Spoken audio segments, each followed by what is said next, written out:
ಗುನ್ನಳ್ಳಿ ಒಂದು ಮ್ಯಾಂಗೋ ತೋಟಕ್ಕೆ ನಾವು ಬಂದಿದ್ದೀವಿ. ಈ ಸುಮಾರು ಈ ಒಂದು ನಕ್ಷೆಯಲ್ಲಿ ಕಾಣ್ತಕ್ಕಂಥ ಮಾವಿನ ಗಿಡದ ಆಯಸ್ಸು ಸುಮಾರು 25ರಿಂದ 30 ವರ್ಷ ಅಂತೆ.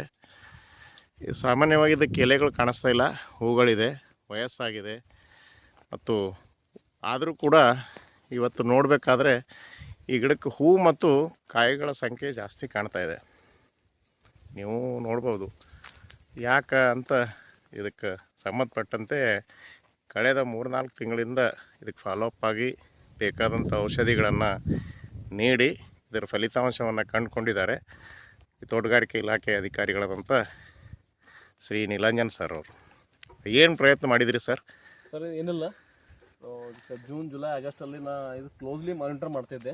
ನಾನು ಬಂದು ನೋಡಿದೆ ಎಲ್ಲ ಗಿಡಗಳಿಗೆ ಎಲ್ಲ ತೋಟ ಭಾಳ ಆಯುಷ್ ಆಗಿದೆ ಅದಕ್ಕೆ. ಸೊ ಮೋರ್ ದೆನ್ 25 ಇಯರ್ಸ್ ಆಗಿದೆ. ತಾವು ನೋಡ್ಬೋದು ಗಿಡ ಎಲ್ಲ ಒಣಗಿದೆ, ಅಷ್ಟೇನು ಹೆಲ್ದಿ ಇಲ್ಲ ಏನಿಲ್ಲ. ಬಟ್ ಅಂದ್ರೂ ತಾವು ಕಾಯಿಗಳು ನೋಡ್ಬೋದು, ನೀವು ಫ್ರೂಟಿಂಗ್ ನೋಡ್ಬೋದು ಎಷ್ಟು ಚೆನ್ನಾಗಿ ಬಂದಿದೆ ನೋಡ್ರಿ. ಫ್ರೂಟಿಂಗ್ ಆಗಿದೆ, ಫ್ಲವರಿಂಗ್ ಆಗಿದೆ. ಸೊ ಇದರ ರಹಸ್ಯ ಒಂದೇ, ರೈತರು ಏನಪ್ಪ ಅಂತಂದರೆ ಈ ಸರಿ ಏನಪ್ಪ ಅಂದ್ರೆ ಅವರು ಮಾಡುವಂಥ ಚಟುವಟಿಕೆಗಳು ಮಾರ್ಪಡಿಸಿದ್ದಾರೆ. ಮೊದಲೆಲ್ಲ ಕೆಮಿಕಲ್ಸ್ ಹಾಕ್ತಿದ್ರು, ಆದರೆ ಈ ಸರಿ ಕಂಪ್ಲೀಟ್ಲಿ ಆರ್ಗ್ಯಾನಿಕ್ ಮಾಡಿದ್ದಾರೆ.